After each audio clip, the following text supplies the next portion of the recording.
I don't know what happened, man. I just woke up with it like this. Yeah, I mean, it's kind of puny. I mean, look at that big old thing.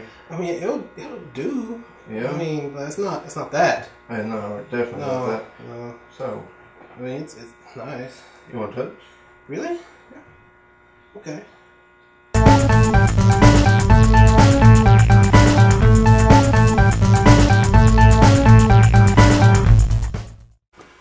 Welcome to Untapped, boys and girls. I'm Chris Moore with Action Unlimited Games. This is Trevor Pollard, and we got a lot of stuff to go over with today.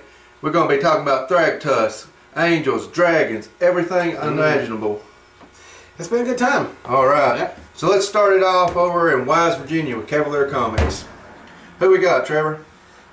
Jonathan Malsbury? Yep. Is that how you pronounce it? I believe so. Looks like he was playing RDW. What does that stand for? Red Deck Wins. Red Deck Wins. And you know what, Trevor? Friends don't let friends play Red Deck Wins. That's His what I've friends always did. been told. It worked out. Yeah, maybe he just didn't tell his friends, and they didn't expect. No. Red Deck Wins. I like the deck. I do too. I love it. I've always loved bird decks. I've always loved the old school Sly, and it's just, it's a good time. Yeah. It's not the most popular, maybe not the most effective card in the format now, but it's fun to play. Yeah, and it's really effective at the beginning when the new set rotates in, and everybody is just jockeying for trying to figure out which one is going to be the best deck. Red Deck Wins seems to be able to slip in there and just win games without any problems. Yeah. I mean, it does run into Thragtusk and Centaur Healer, but if you're not packing those cards, you're packing your cards up because Red Deck Wins just wins. Yeah, I mean, there's always a strategy these aggro decks come for. Zombies did before and things like that to actually go under Thragtusk. To get to do enough damage where it's not before turn 5 or 6 or whenever Thragtusk first comes out to have the 5 life not even matter. You can still burn them out. Yep. You know, I mean, you got so much reach with burn right now. You got a lot of choices that you can choose from. I mean, some versions are running the Thunderous Wrath or the Volley. Yeah. You've got. I mean, there's a ton of just good burn in this format that we haven't had before. And probably the biggest thing is almost all the creatures have haste now. Yeah. So you're not even wasting time anymore. You're just creature in and attack. You have haste. I've seen some deck lists that had the Gutter Snipe, so that's 2 more damage every time you do. Just play 1 card. And you also have a lot of decks that play that Splash Black for Bump of the Nights and things like that. Have more sideboard options to bring in. Civ Bloodhunt and Deadboard for Planeswalkers. Yeah, and I mean here at AU Games, I mean we've already had an increase of people wanting to buy Thragtusk and Centaurs just because Sean Griffith have been just running people over. Yeah. So it's definitely a good deck. It's definitely worth checking out, especially where the format still has it stabilized. It's interesting where the format's still there and it's still evolving. And we may I want to see this deck get tuned up a little bit more. I want to see zombies get tuned up a little bit more where it can play against the more of a control type things that's in the bigger tournaments right now. Yeah. Now we're going to head on over to the backup plan now, and Nathan Roberts took it down with a deck that is designed to beat Red Deck Wins. He took it down with green-white mid-range, so he has access to both Thragtusk and Centaur Healer. So if it's green-white mid-range, chances are, if you have white, 1 white anywhere in your desk, you're going to be playing Restoration Angel and Thragtusk. So if you have green-white, it's peanut butter and jelly. Yeah, to have those together, that's always a great play, and it just stalls the game out completely. Kudos to him for bringing that down. Oh yeah. Next up, we're going over to Monkey Punch and Hazard. Took him down by Josh Holland with Frights. Right, it's there. Yep, it's the deck that wasn't supposed to work anymore because there was so much graveyard hate. But but people don't play a lot, and it showed up at the IQ, done really well, and I think it's already took down a couple of opens as well. Yeah. So and even if they do slaughter games or Unburial Rites or whatever, or they do Deathrite Shaman, things out of the graveyard. Game's still going long enough where you can hard cast these major threats. Yeah, Angel Serenity. Yeah, pretty good. It's a game changer. But it's not the best angel right now. No, the best angel right now is, or at least in hiding, the best angel we had was Sublime Archangel, and it was took down with a mono white deck, exalted all over the place, taken down by yet another Griffith, but instead of Sean this time.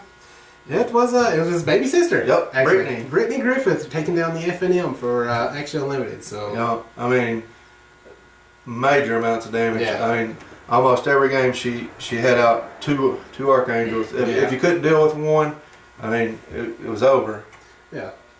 I mean, it was a it was a simple deck. You had your champions and parishes, the Silverblade Paladins, things like that. But the giving everything exalted, it's just crazy, and it had the token producers to really pump everything up all of us, all at once, and it's just it handled early pressure. Yeah. There's a lot of red deck wins there. Yeah, and she was also, if you were relying on playing lots of creatures, Yeah. I mean, outside of mid-range or control, if you was trying to play an aggro deck, you just wasn't going to win against this deck because she had pacifism, O-rings, and fiend hunters. So you wasn't keeping a creature on the board. And multiple games of hers ended by at least turn 5. Yeah, so So it's usually either another creature or the Archangel itself attacking for some huge number. So Archangel is really making a resurgence, and it's pretty cool with all these stores. Different deck, each one of them. So that lets me know that this is a pretty healthy format we got. I love it. I mean, it's just, you never know what deck's gonna come out of nowhere and just take something down. Just do really well against the metagame that's happening right now, and in that certain area, and just against the archetypes of decks in general. Now we just wrapped up our Saturday night drafts. I believe it was taken down by a notable second placeman around here. Yeah, I mean, he's been second place a lot. It's good to see him finally win. Got over the hump, took it down. Kudos. Hey, all right. So we were normally do Return to Ravnica, but due to the demand on the boxes, I've actually just sold them. So we decided we'd do an AVR draft. It was a good time. I love AVR. There's a lot of good synergy in that set. Yeah, it's a format I like. I know a lot of people don't like it because of the lack of removal in it. Yeah. But I'm always a player that likes tempo anyway. Yeah. So it's a really good format for myself because I'm all about bouncing creatures and that kind of stuff. Anyway. It's not a lot of hard removal, but there's a lot of board control in it, which is fun. And if you can lock up some flyers in it, you can pretty much win. Just bounce and keep attacking. Oh yeah. So it was good to get to go back to that because I like Return to Ravnica, but I don't feel comfortable with that format.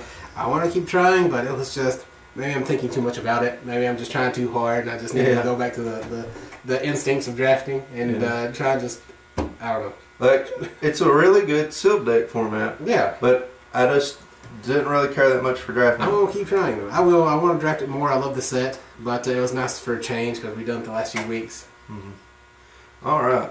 So that gets all the tournaments in. Let's go ahead and go over what events are coming up that we know about. We still got the EDH Commander event coming up in Whitesburg. Great format. Yep. It's going to be on November 18th, and it's going to start at 1. And I'm still not sure about the location, but we'll post it in the show notes. Yeah. And there's actually on Facebook, event's been posted as a public event, so you can check it out. So of course, in the details, in the summary of the show, there's going to be all the deck lists. There's going to be the times of the events and things. Yeah, like if you send in deck lists, we'll get the we'll add information. all that stuff. We'll get it to you. Next up, they have canceled the Alliance Box Tournament. But they have replaced it with something even better. What's that? A Star City Games Invitational Qualifier. So, That another shot in less than a month for somebody from Eastern Kentucky to qualify for an Open. It's nice. Yeah, pretty awesome. Are they offering the same prizes, or do you know? Yeah, they're the standard prizes that Star City Games sets. $250, the set. You'll start with $25 entry fee. First place is going to walk away with the $250. Yeah. Plus the invitation, and then second place will get the box, and then there'll be a breakdown of packs after that. So Scotty, are you ready for another one? We're looking at you. Yeah, big guy. All right, now that will be on December 1st, and it's going to be over at the Backup Plan. Yeah. We'll have the details in the show notes as well. They haven't actually got everything completely figured out on where they're going to be at, but I believe they're renting a place there beside the shop, a larger place so that they can, a bigger facility and all that stuff. Yeah. Alpo will be doing that. Great guy. Y'all should definitely come out and, support Eastern Kentucky Gaming. Yeah. Another one that we got coming up on the 2nd of December, so you can play in the Invitational on Saturday. Yeah. Then Sunday you can play in another tournament. This weekend, whole day, Full of Magic. Yep. A Mox and box tournament. Cavalier Comics. Yeah, pretty straightforward there. Yep. What do you get when you win? First place, you're going to walk away with a Mox Emerald. Second place is going to walk away with a booster box. So pretty good price. Yeah. What's the Moxes going for these days? It just depends on which one it is. I believe the Mox Emerald is somewhere around a $300 mark. Yeah. Not too bad for a day's work. Not bad at all. And you know, some people around this area do like classic, so yeah. That's a good start to that Power 9. Now, we want to let everybody know that we still got Unleashed coming up. Unleashed, yep. November 24th. It has a counter, it can't block, but it's Unleashed. Yeah, get in there.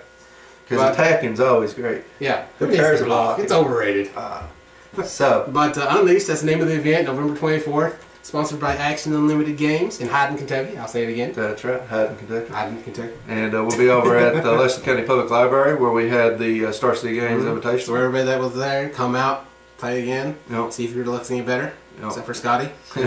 Yep, Scotty. Scotty. He'll probably come and take it down again. But we'll have all that going on. It's going to be $25 to get in. First place is going to walk away with $300 cash. Everybody loves cash. Yep. Second place is going to walk away with that $100. Yep. And third and fourth, you're walking away with $50 each. Oh yeah. However, starting with the 35th person, we're going to start adding extra cash. So every person starting with 35 on up, $10 is going to be added to first place. $5 is going to be added to second. So, you know, if we get 45 players, first place walking away with $400 in their pocket.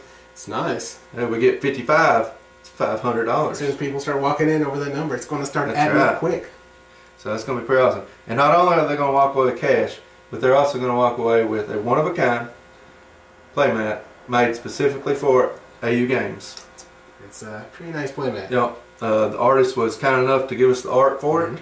And like I said, this is the only place you're going to get this art. It's a pretty sweet playmat too. Yeah. I definitely, if I could play, I would like to win that playmat. And the cash too. I'll be there. I'm not an employee, so I'm officially able to play. You can take her down.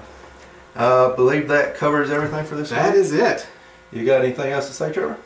That's everything we need to cover. All right, guys. Keep sending in those deck lists, send in those winners from your Friday Night Magic, any of your other tournaments, PTQs, whatever you got. Send them in. We'll get your events, your players. We got you covered. We'll see you guys.